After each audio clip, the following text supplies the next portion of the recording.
ang pasahero nga o kasabot ko ini siya. Picture.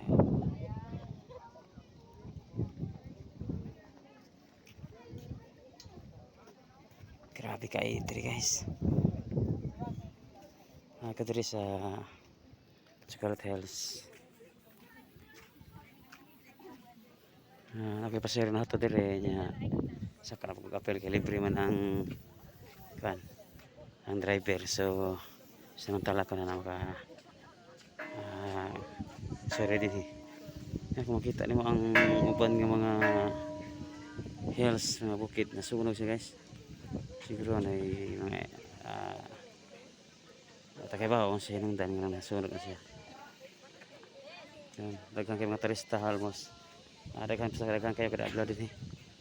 Kanalain mga Filipino, mga foreigner, mostly foreigner, daghang kayo din eh.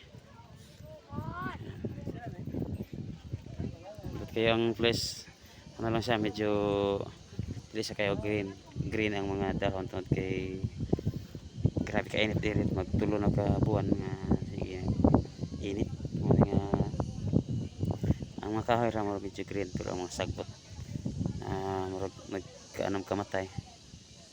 Okay, wala pa katila si Rubuan.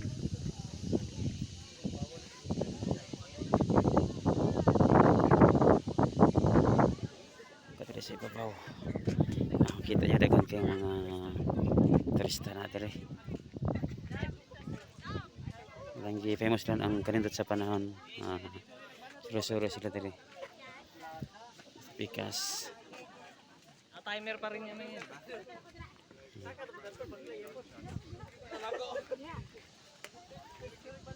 Narka dito ka parking sa bus dito dapita. Sa di pwede dalhan diri ang tricycle, mga sakay big shuttle. Dani sa bus tapos sak kami diri sa diri hagdan nga pa dong mabot og 200 kapin ka mga kaang-ang padung diri sa babaw. Gustong musuro diri guys, pwede ra kayo. Open siya daily. Yan makita ninyo mo. Halos daghang mga foreigner makita niyo nga foreigner.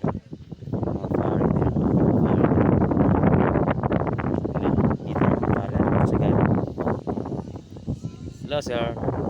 Welcome to Scarlet Hills.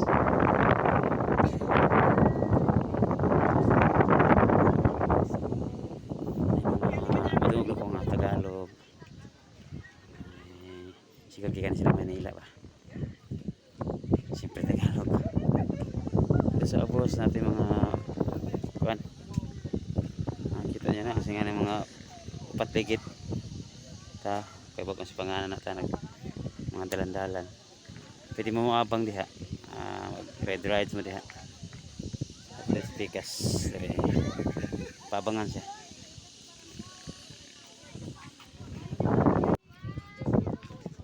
Ayan, okay guys, salamat sa panood sa video. Okay, pauwi na kami. Nakita ko din ang cute ng mga bata. Yan ang tanawa. Hindi ka niya. Yan, pamaring inahan.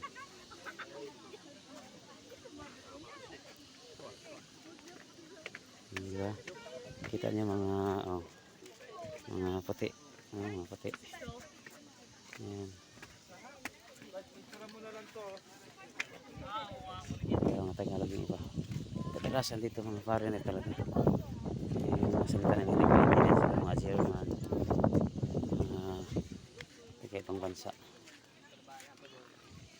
Yan, nakikita na kasi ako dito sa batang ito eh. Apat yung bata nila, ang cute, ang puti buhok.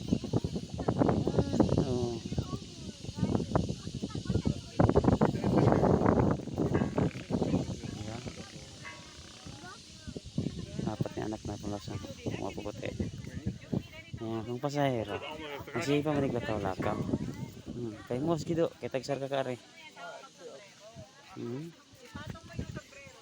Inga ka orange man akong pasahero kasi lagog sunod sa mga sigyaan ako para balik kaplite. So cute kayo siya, short lang siya. Iwan ko medyo slow man og forma. Straight lang or baog. sunod-sunod ko diri sa ubos. Sa kapadong, may kiyas na ka ha? Joke lang. Sa ubos. Dati nakagala kami dito, kasama ko si Mrs. at si maliit pa sunsay din. Ang pasahero ko, babalik kasi agad to sa port, babalik sa Cebu. Di ba mga foreigner, ang gaganda. Yan At saka ang pupugi ng mga lalaki Yan, ang cute. Saan yung mga bata dito? May mga naman Pilipino, pero kadalasan din mga Tagalog. Sinamantala nyo ng summer, maganda kasi yung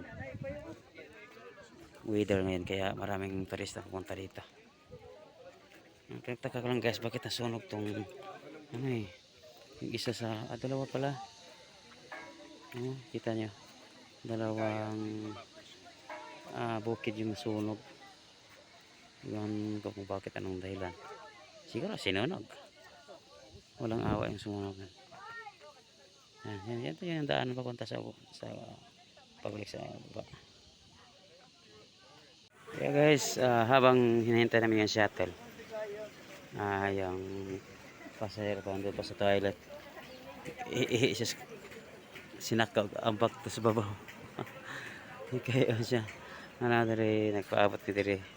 Ari siya mo parking, tapos magdala siya pasahero gikan sa ubos, then magdala siya pasahero din para pa ubos, pasaka pa ubos. Dara mana siya. Hello sir. Yeah, while waiting the shuttle coming, I wait here.